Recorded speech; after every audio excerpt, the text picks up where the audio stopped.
And when it was determined that we should sail into Italy, they delivered Paul and certain other prisoners unto one named Julius, the centurion of Augustus' band. And entering into a ship of Adramyttium, we launched, meaning to sail by the coasts of Asia, one Aristarchus, a Macedonian of Thessalonica, being with us. And the next day we touched at Sidon. And Julius courteously entreated Paul, and gave him liberty to go unto his friends to refresh himself. And when we had launched from thence, we sailed under Cyprus, because the winds were contrary. And when we had sailed over the sea of Cilicia and Pamphylia, we came to Myra, a city of Lycia. And there the centurion found a ship of Alexandria sailing into Italy, and he put us therein. And when we had sailed slowly many days, and scarce were come over against Cnidus, the wind not suffering us, we sailed under Crete, over against Salmone, and hardly passing it, came unto a place which is called the Fair Havens, nigh whereunto was the city of Lycia. Now, when much time was spent, and when sailing was now dangerous, because the fast was already past, Paul admonished them, and said unto them, Sirs, I perceive that this voyage will be with hurt and much damage, not only of the lading and ship, but also of our lives. Nevertheless, the centurion believed the master and the owner of the ship more than those things which were spoken by Paul.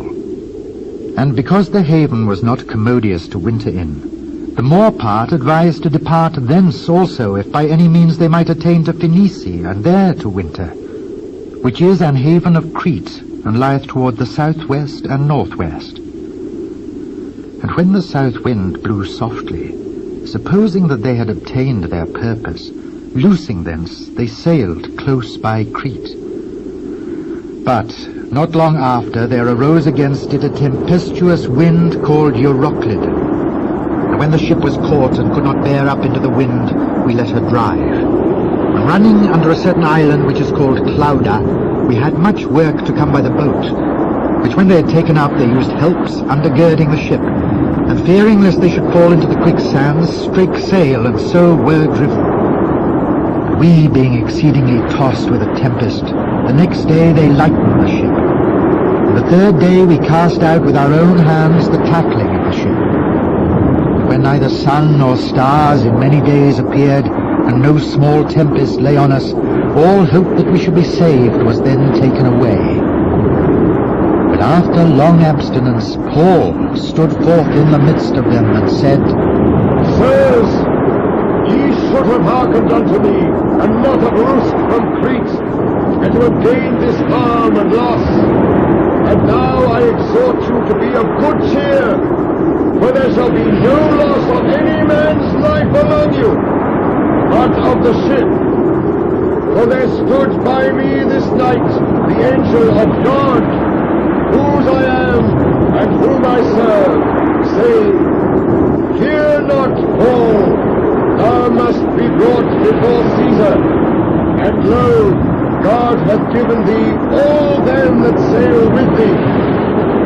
Wherefore, sirs, be of good cheer, for I believe God, that it shall be even as it was told me.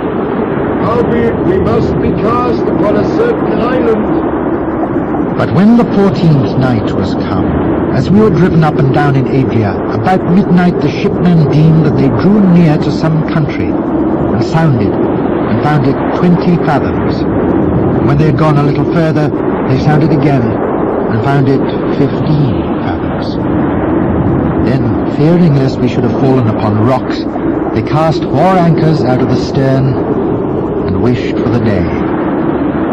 And as the shipmen were about to flee out of the ship, when they had let down the boat into the sea, under colour as though they would have cast anchors out of the foreship, Paul said to the centurion and to the soldiers, Except these abide in the ship, ye cannot be saved. Then the soldiers cut off the ropes of the boat and let her fall off. And while the day was coming on, Paul besought them all to take meat, saying, This day is the 14th day that ye have tarried and continued fasting, having taken nothing. Wherefore I pray you to take some meat, your help, for there shall not an hair fall from the head of any of you. And when he had thus spoken, he took bread, and gave thanks to God in the presence of them all. And when he had broken it, he began to eat. Then they were all of good cheer, and they also took some meat. We were in all in the ship 260 souls. When they had eaten enough, they lightened the ship, and cast out the wheat into the sea. When it was day, they knew not the land. But they discovered a certain creek with a shore, into which they were minded, if it were possible, to thrust in the ship. And when they had taken up the anchors, they committed themselves unto the sea, and loosed the rudder bands, and hoisted up the mainsail to the wind, and made toward shore. And falling into a place where two seas met, they ran the ship aground. And the forepart stuck fast, and remained unmovable, and the hinder part was broken with the violence of the waves. And the soldiers' counsel was to kill the prisoners, lest any of them should swim out and escape. But the centurion, willing to save Paul, kept them from their purpose, and commanded that they which could swim should cast themselves first into the sea and get to land, and the rest, some on boards and some on broken pieces of the ship. And so it came to pass that they escaped all safe to land.